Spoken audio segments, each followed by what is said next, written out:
All right, everybody, I'm Logan Alec. I'm a CPA. Today, I want to talk about some of the best ways to make the most of money you've already spent.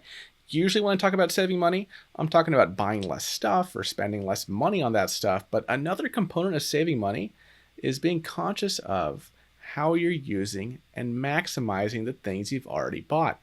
Even if you're good at budgeting, you don't spend money on things you don't need, well, you might still be wasting cash on the other side of that purchase by not using the items you do buy to their fullest potential. So let's get right into it. Here are 8 ways to save the money you've already spent.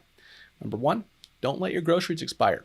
Buying more groceries is one of the best things you can do for your budget. It's usually a lot cheaper to eat in than eat out or get delivery. But that also depends on how efficient you are about actually using your groceries, eating them. So let's say food is 30% cheaper at the grocery store than at restaurants. Well, if you waste 30% of the food you buy, then you're still going to have trouble cutting down that area of your budget. I know a lot of people find meal planning really helpful. So maybe you buy groceries on Monday, you have an idea of what you're going to cook each day, and you can set it up so that you can reuse the ingredients throughout the week and use most of what you buy instead of leaving everything in the fridge until it starts to go bad. Like with anything else, you have to find a strategy that works for you. But throwing away less in groceries is one of the best ways to make your budget go further and save money you've already spent. Another way to save money on groceries is to use cashback apps like Ibotta and Fetch Rewards. I use both of these. My links to them are in the description below. Number 2, reuse or repurpose your stuff. Obviously, it's impossible to totally stop throwing things away. Sometimes it's just time to move on. But in our consumer culture, it's really easy to lose sight of all the use you can get out of something before it's broken or worn down. You do have to get a little creative with this sometimes, but there are also some simple ideas that anyone can use, like washing out and reusing your containers, using toilet paper rolls to store grocery bags, giving kids' clothes or baby clothes to friends or family members with younger children, etc. So every time you're about to get rid of something, take a minute to think if there's anything more you can get out of it before you go ahead and throw it away. And if you really don't need it anymore, you might be able to post it on Facebook Marketplace or something like that to either sell it or give it away to someone who will get more use of it than you are right now. Number 3, claim your airline miles. A lot of people don't think to sign up for the airline mileage programs because they think it's too complicated. Maybe they don't think they're going to fly again with the same airline, whatever. Personally, I would recommend signing up for those programs whenever you book a flight, right? With a new airline. You don't know when you're going to be flying with them again, and you don't want to miss out on the opportunity to get those points and start earning some rewards. Most airlines will actually allow you to earn miles retroactively. Each airline has different rules about this, but if you've flown with a particular airline recently, then you should take a few minutes to look into their policy and see if you can get miles for flights you've already taken.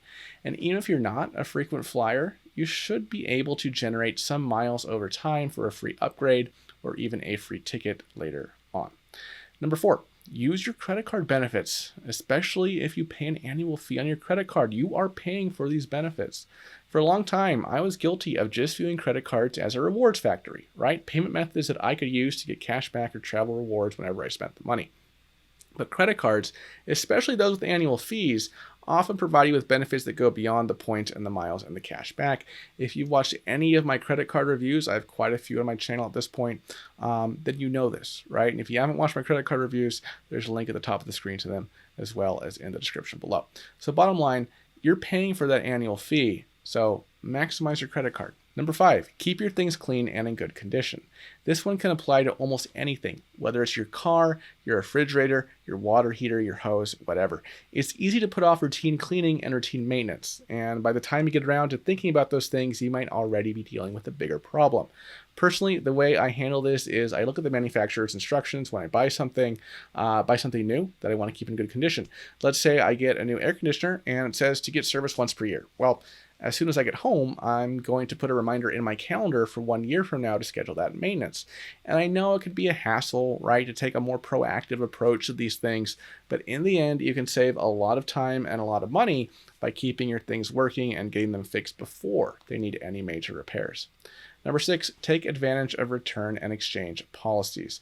I've made the mistake of buying something, planning to return it, and then leaving it in a corner of my house or in the trunk of my car for months. And ultimately, that's a really dumb way to waste money. just to avoid taking the time to go through the process of returning something. Again, I think it's good to be proactive about this. So when I buy something online or in person, I take a look at the return policy and I write down the last day that I'll be able to do a return or exchange. A lot of companies are starting to make this even easier, right, for people to do returns. Some online vendors will even pay for return shipping and packing, so there's really no excuse to miss that chance if you buy something and you don't think you'll use it. I would also recommend looking at the return policy on any significant purchase you make in advance so that you don't end up stuck with something you don't want because you didn't read and understand the return and refund policy. Number 7, learn how to fix things up.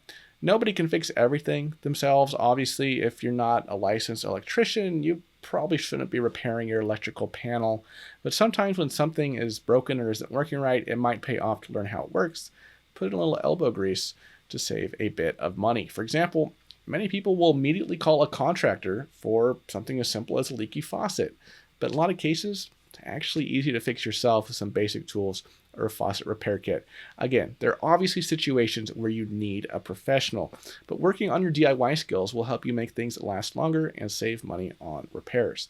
That said, I would say that you especially have to weigh the value of your time versus the tax-affected cost of fixing whatever the issue is. For example, while I find it worth it for me to fix things around our house because A, I live here, and B, there's a Home Depot nearby, and C, I won't get a tax deduction for paying somebody to fix something in my house, I don't fix things myself at my rental units across town because A, I'd have to drive an hour round trip right to and from those places, and B, I could deduct a contractor's fees for fixing something at a rental property on my tax return.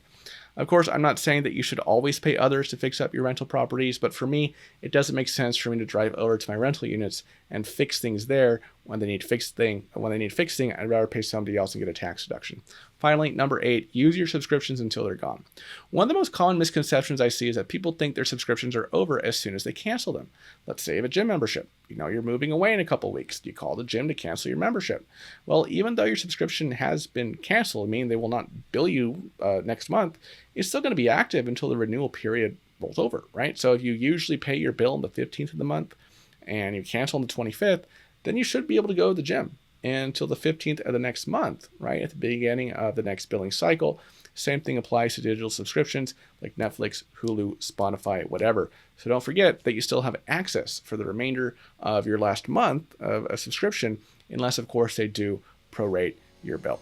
All right, everybody, that's all I have for you today. Obviously, there's a lot more I could say on this, but hopefully this gave you some ideas. Now, I'm sure many of you have some great tips for reusing, repurposing, and generally getting the most out of your things. So if you know of any other ways to make the most of the money you've already spent, please don't hesitate to leave a comment below for others to learn from our collective wisdom and knowledge. And speaking of saving money, be sure to check out my video right over here on all the ways that cable companies rip you off.